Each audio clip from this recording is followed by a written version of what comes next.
My name's Andrew. I quit my corporate job to start a business in a foreign country, and this is week 2 of raising 15,000 chickens. Pretty tight around the ankle. We're noticing this weird leg abnormality. Sideways, sideways, another one. There's another one back down there. It's day 8 here. It's about 8 o'clock. So we're starting to turn off the lights 1 hour a day. So that hour is up. We're gonna turn them on.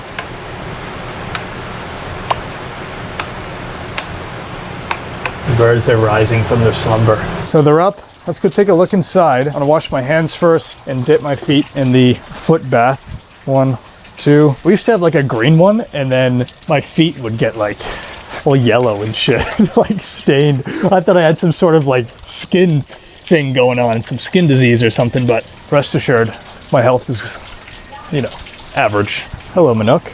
Look at them, they're all chirping, they're getting up. It's an early day for them, so you want to give them a little bit of rest, and then it gives them a boost to get eating and drinking. But if you look at this feed, hey homie, I never usually stop them from eating, but you see this? It's like so fine, it's like salt almost, right? In contrast, this is what it looks like before it enters a pan. See, it's like pellets almost, right? Small, broken up little pellets. And then the stuff that's in the pan, especially like, look at this is like pretty much a powder. There's a few things it could be, but quality of feed is out of our control. So what we're gonna do is raise up the feed lines here, and then you can adjust the setting on this. So we'll adjust the setting so more feed goes in, so it'll kind of top it up a little bit more, but then we'll raise the lines so then they can't get in it, and they're not like, the chicks aren't stomping on it. You see it's form now, kind of firm bits here, and then I guess they're just stepping on it, and then it's turning into basically flour, which, I mean, they still eat, but you gotta think it doesn't convert quite as well. So you see this pan here is on setting number 1. So there's only a little bit of space here at the bottom of the pan here to let feed in, so the pan doesn't really fill up. So when we put it on setting 3, you just twist this thing. What this does is essentially raise this middle piece up higher so more feed can flow in. So here there's more space in this gap here where my hand is than there is at setting 1, so more feed can enter this pan. When we lift it up, feed line goes up, grab our paid actor here, the chicken will be able to walk over, and since there'll be more feed in the pan, they'll just be able to peck at it and not have to try to climb in to get at it. So that's kind of the idea. Meet our paid actor, 8-day-old Manook. Salamat. Put him down. So that's the plan. And you can see, you need to do this individually to every single one. There's about 130 feed pans per line. We have 3 of them, so 390 pans about that you need to go one by one and adjust them. Ben Soot, if you've been here since first cycle, you know me and Ben Soots have an intense rivalry. So we're gonna go toss him in the nursery here. You gotta be on top of getting Ben Soot into the nursery, because similar with the feeding lines, with the water lines, when you raise the feed lines, you risk some of them in here being too small to get at it. So you need to be on top of getting them to the area where the lines might be a little lower, the feed lines are lower, and there's manual pans in there that they can access. So you don't want to essentially block them out of their resources. 5 Ben Soots in here. This is when I start entering flow state and tuning out the world. So I'm about to lock in. I take this very seriously. Me versus Ben Soot. Look at this guy. Come on, brother. I'm not just angry, I'm also disappointed in them. Put him down. See, this one here, obviously way, way, way bigger. Look at that one. Really small. So tough to say if this one will really ever achieve a good size, but we'll try to give him a chance and monitor him, see what happens. And Kuya's just finishing up the last 4 or 5 pans here. So that was pretty quick, actually. It took like, I don't know, maybe 30 minutes to get all 3 of these rows. Some of the benefits ever changes here. You see them? They're all pecking. Guy's f***ing with my shot, jumped right in, but generally for the most part they're pecking into it, not jumping inside of the feeders, which is what we're looking for. At least minimize that happening, not prevent it fully, but just minimize it. We might find ourselves in a familiar situation here, knocking on the door of Ben Soot City. We're not in the city yet, but we are driving by, peeking inside. So we'll let you know how that progresses here on cycle 3, but we'll call it a day here on day 8. It's day 9 here. We're back at night. We had some errands to run during the day, which is always a treat. Going to branch banking, no better way to start your day than sitting in a branch bank. Sarcasm, by the way. Shh, let's sneak in here and see if we can see them in milk rise.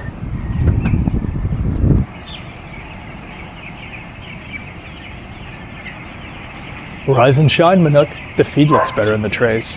They're like humans almost. You see them get up, they're stretching their legs, kind of shaking themselves out, and now they're really getting up. You hear it's getting louder and louder. So they're really, I mean, they're getting up and active.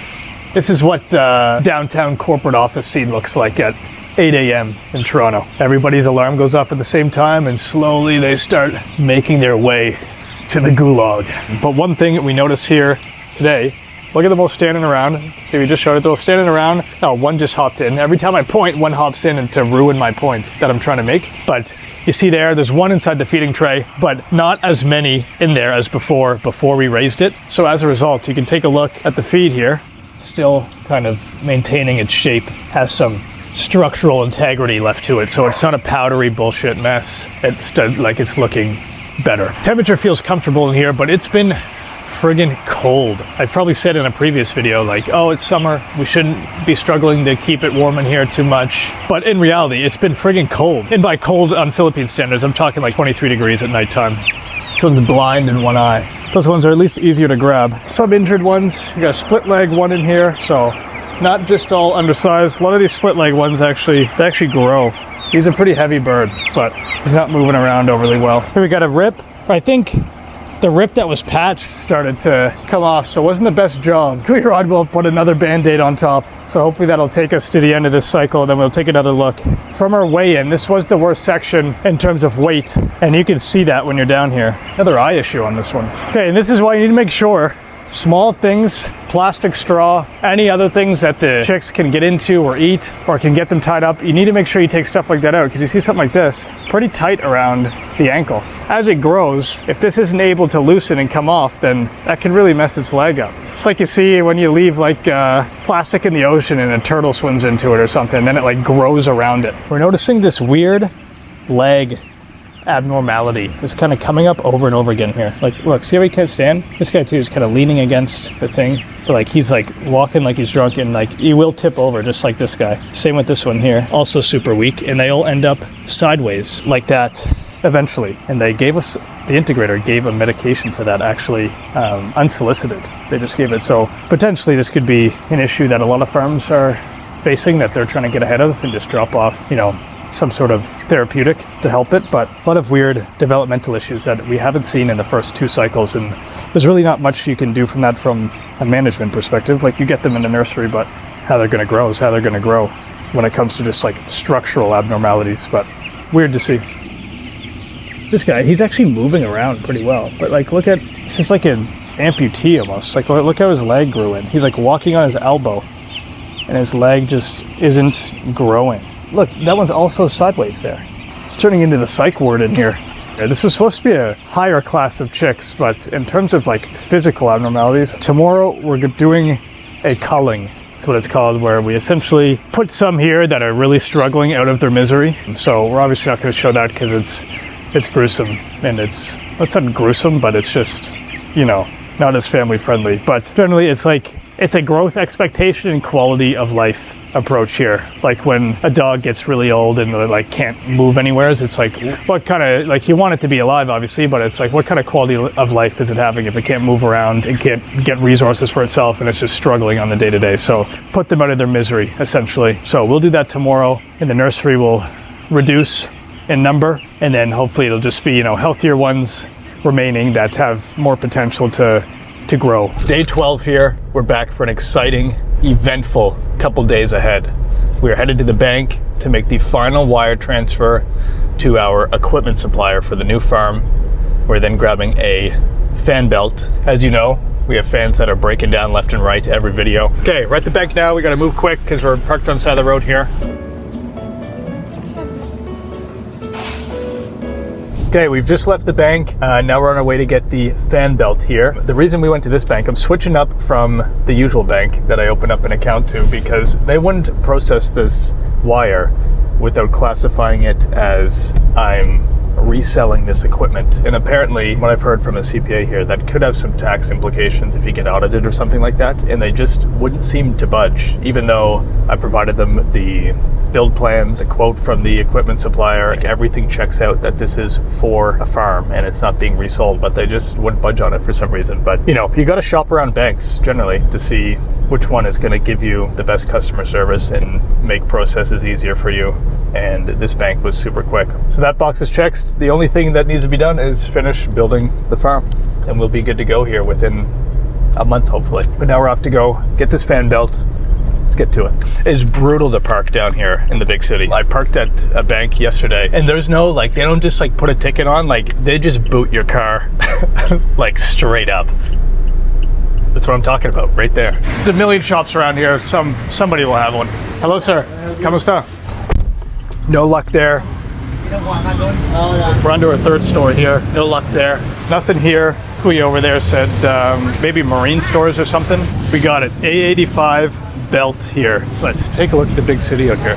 I like walking around here. There's always a lot of shit to see. Students, for those who don't know, run from here. Always school uniforms. Look at the crew down there. You always see big groups of people in uniforms. But let's get moving. These were, for reference, 240 pesos each. 480 is what we spent. I got 2 of them. Got an extra on hand because one is probably inevitably going to break here soon. So loaded up some extra inventory, and now we know where to go to get replacements. We're at the farm now, doing a quick little review of our statistics in the spreadsheet. We had really good HR. Week 1, we actually had a lower mortality rate. But last cycle, when we hit like day 8, the mortality just plummeted, and like we really weren't having many die for the rest of the cycle, and it's kind of stayed steady this time. So from week 1, day 7 to now we're on day 12, we are now creeping into having worse mortality rate right now, and thus a lower harvest recovery, but we'll see if we can stabilize that out. But we have used less feeds so far, and our average live weight at week 1 is a little bit better this time around. Generally the same, like it's not a significant difference. We're talking like a couple grams, but we'll see. We'll get a better idea week 2 of where we're sitting in terms of our FCR, what our mortality, which will incorporate our mortality or our harvest recovery, how much feeds we're using, what the weight is. So we'll see that in a few days. Before we head into the farm, we'll talk about the gas here. We have 1 more tank of gas that's full, so that will be our 12th tank. Like last cycle we used like 18 or something ridiculous. It's been really cold out, honestly. I thought we were kind of hitting the summer and we wouldn't have to use the heaters as much, but for the first 8 days or so, we almost, like, we had them on for the majority of the days because it was just raining and cold. And so we used up more than I thought we would have, and that's largely because of the weather, and the tarp on the building doesn't really, it's really susceptible to air leakage inside. Let's go inside and see Manuk. Hello? Sometimes they really need an external stimulus to get them up and moving. Otherwise, they can just be laying down. That's why it's important to frequently do your walk-arounds and be diligent about that. Before we go install the fan, touch on a few things the doctor from the integrator mentioned and what we saw when she arrived. So one of them being these leg issues that a lot of them have. It's like this, like it can't stand up, it's on its side. These are just what was in sight. So that one just got up, but I found him digging himself in a hole. Apparently that's been happening to a lot of other farms that have gotten their chicks from the same hatchery. That's why they did drop off medications to like strengthen their bones and whatnot, but apparently this has been an issue that a lot of other farms are seeing that have gotten their chicks from the same hatchery. So that's kind of unfortunate because, I mean, that's just one visual display of it, but a lot of split leg ones. There's a lot of ones with weird, like almost half grown legs. So it's kind of unfortunate to see because you're left with an input being the chickens that just aren't really of great quality. It is unfortunate because that's kind of just out of your control. And when the doctor was here, she also cut open like 4 or 5 of the chickens just to see if there's anything, physiologically that you could see in its internals. And we saw a few bacterial infections in some of them. And what's been a recurring issue with using rice hull, and what the processing plant actually mentioned to us, is the chickens eating the rice hull. Because not only is that not converting and helping them grow, but there's also rocks and pebbles in here that just, fills up their crop and makes them less likely to eat the feed. And as a result, that's certainly a contributor to our recurring uniformity issues. We have some only going to the feed pans, we have some eating rice hull and then not eating the feed, and it's causing a dispersion in the weight of the chickens. So, we're thinking about what we can do to mitigate that, because rice hull has been really good for fly control. It's easy to sell as well and dispose of. So in those aspects, it's good. But in terms of actually raising the chickens, it's been a inhibitor on strong growth. And one other final issue to share here. With carbonized rice hull, when it comes really, really dry, it's helpful because it's more absorbent, but It's like powdery, so it can splash up when the chickens run on it, and it gets into their eyes, and it can cause inflammation, infection, and you can get like blindness, like this one here. Like, see how his eye just doesn't open? And this one's actually just straight up, both eyes can't see, which is not good. So it's like there's almost maybe a reason to, I was thinking we could put on what we use for disinfectant that sprays down the farm and just put water in it, and maybe you just lightly, very lightly dampen the top surface so it's not splashing up as much. Not so much that it's going to get caked up, but just to prevent, you know, powdery flakes of carbonized rice hull flying through the air getting into the chicken's eyes. Let's go check out Kuya Rodwell's handyman skills here. The jack of all trades.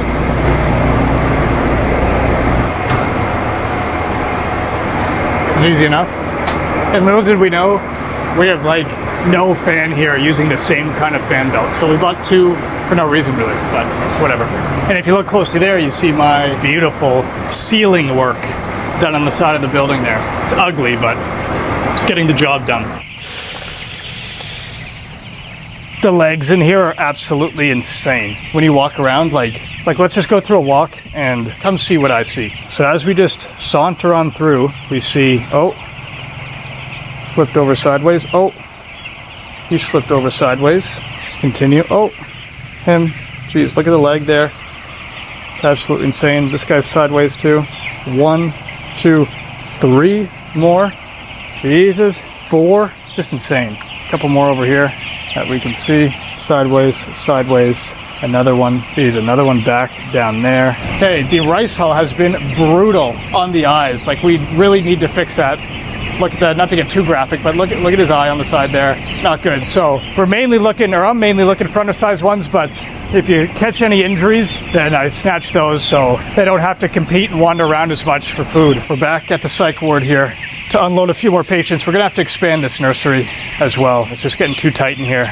We consulted with the team. They added in 160 or 150 between the three of them, and I put in a measly 17 thinking I'm contributing, so I gotta step my game up. But this is what we're doing now since last cycle. A little tally of how many we're putting in there so we can see how out of control things might be getting and get a better idea on our average live weight and our harvest recovery. You can project those things easier when you know what's in your nursery. This is as complex as it needs to be. What day it is, how many you added, and the total. Doesn't need to be more complex than that. So you want to keep it simple here so it actually gets done.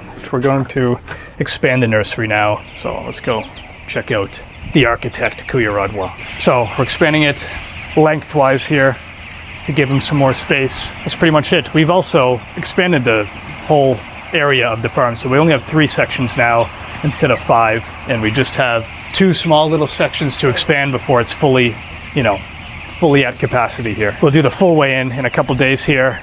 You'll see this one, this is nursery status, 270, well below, probably like 100 grams lighter than it should be. This guy looks pretty big. See, 430. Good Manook, D player here, a good player here.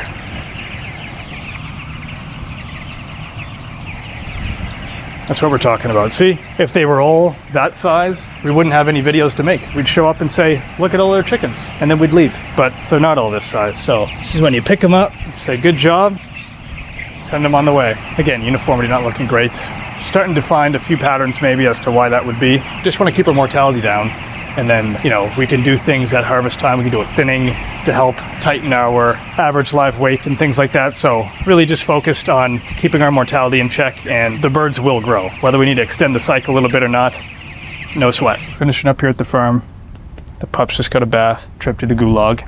So we're gonna head home, do some work, and then we're out of here tonight to Manila, then up north. So we got an exciting day and a half ahead of you. So we're hitting Kuya Rodwell and Joseph on the case of picking up the Bansut more diligently and getting them into the nursery. So we get ready for our week 2 weigh-in. So it's really, stabilize the temperature inside, appropriate ventilation, put what we can in the nursery, and then we'll weigh in 2 days for week 2, and then we will proceed with our culling and get the population down only to ones that we think are going to be salvageable at the end of harvest time. We're here on weigh-in day 14. I'm just driving back from up north, Subic Bay area. I ended up staying the night there.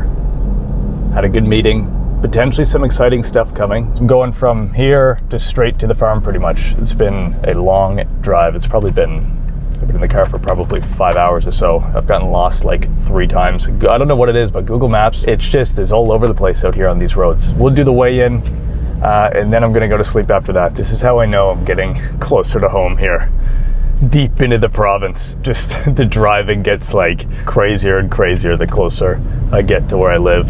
Like in Subic Bay area up north, it's like the streets, it's like a little western looking enclave, if you will. A lot of foreigners there. The road infrastructure is like really well developed. Like the roads are wide and it's just not as chaotic. And apparently the police are like way more strict in terms of like how you drive and abiding by the rules. Like here, where we are now, I don't even know what you could get pulled over for, to be honest. Like the way people drive, it's like, where would you even draw the line if you were to pull somebody over for like, I don't know, rolling through a red light or something? You'd literally have to pull over the whole street. Anyways, we'll see you at the farm.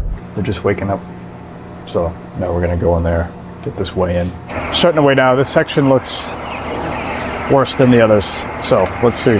10 birds per sample, 10 samples per section, 300 birds total.